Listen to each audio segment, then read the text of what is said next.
All right. Well, the NFL is officially over.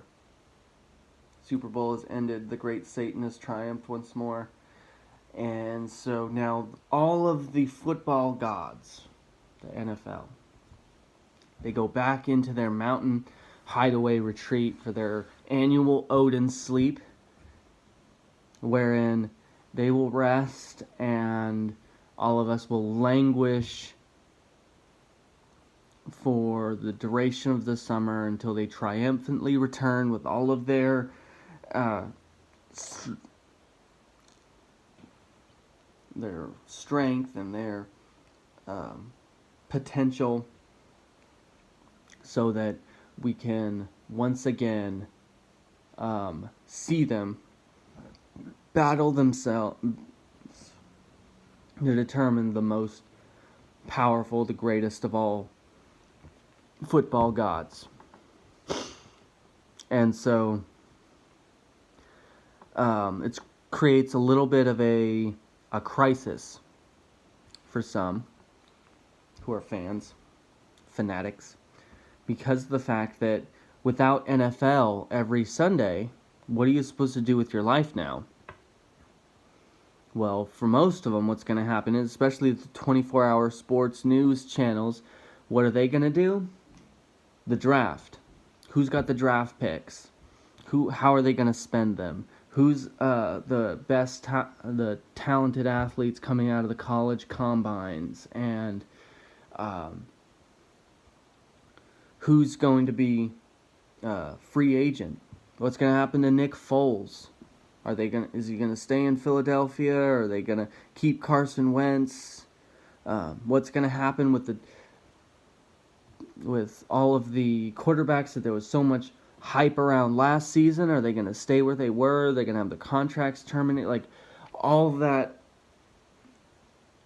For those who are not obsessed with the NFL, they're just gonna clench their fists and white knuckle it until March Madness starts, in which they're going to be all about their college team, whoever it is, Indiana or Indiana State or UCLA or whoever, and they're going to be all about that for about a month.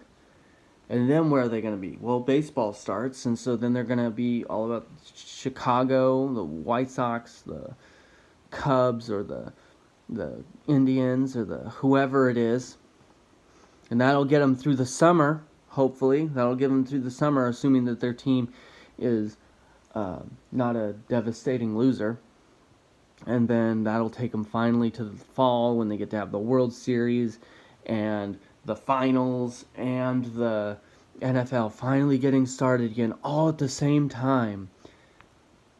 See, this has nothing to do with the performance of athletes on prepared services. It has nothing to do with that.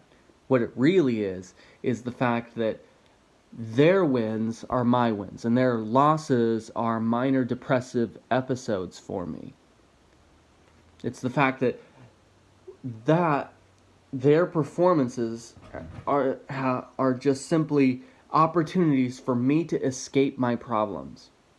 I'm using them as a getaway vehicle as I try to escape my financial ruin and my marital strife and my kids that are either getting bullied or are the bullies at school, or their broken bones, or their whatever else that's going on in their lives. Like that, whatever it is, baseball, football, soccer, hockey, NASCAR, all of it, it's really just an excuse for me to not have to deal with my problems. It's an opportunity for me to pretend like my problems don't exist. Like racism isn't real. Like I don't work a dead-end job. And that's why their success is so important to me, because their success is real success. Not only is it them triumphing at their primary profession, but they also have the money and the women and the everything that I wish that I had, and so I get to live out my wish fulfillment vicariously through them. That's what it comes down to. Which is why people are so upset with Gillette trying to talk about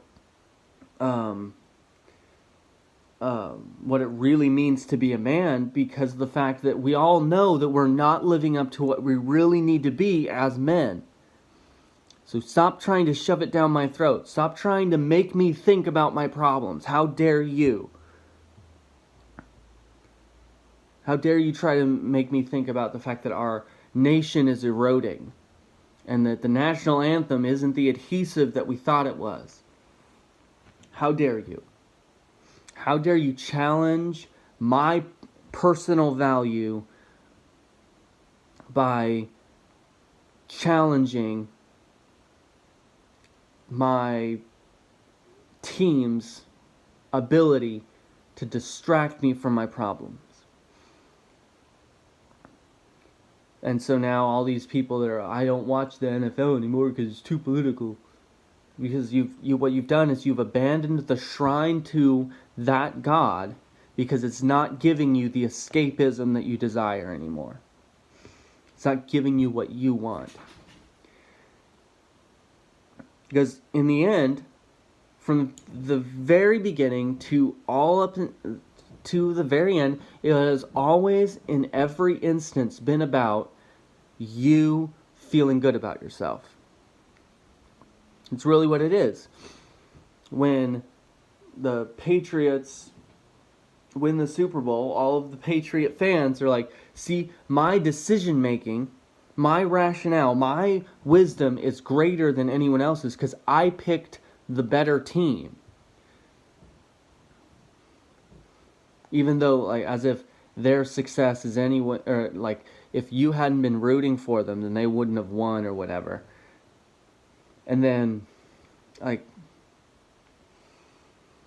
it's really what it comes down to is, what am I going to use to pretend like my life is better than it is? What am I going to use as an excuse to overconsume? What am I going to use as an excuse to treat other human beings as less than human beings because of the fact that they're a fan of a different team? They're a supporter of a different God than I am. It's strange when you talk about it. Seems strange when you talk about it in terms like that because of the fact that we don't want to admit that these are not just sports teams. They're idols. And in Romans 1 it talks about how, like, that claiming to be wise, they became utter fools. That they began to shape up for themselves gods in the form of birds and lizards and animals and humans. Name a sports team that is not in the shape of a bird or a lizard or a animal or a person. They're all warriors and Hoosiers and Pacers and Bulls and Falcons and Rams. They're all that's what they are. In the ancient Roman times, the gladiators were actually able to sell vials of their sweat to make money. Vials of their sweat to their enraged fans. And you think, that's disgusting. Why would anyone do that?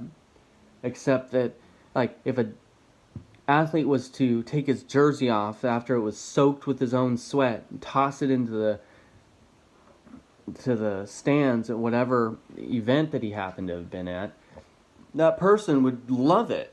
They might even, like, put it, like, as a pillowcase around their pillow that night, smelling like it's soaked in sweat. It's all gross.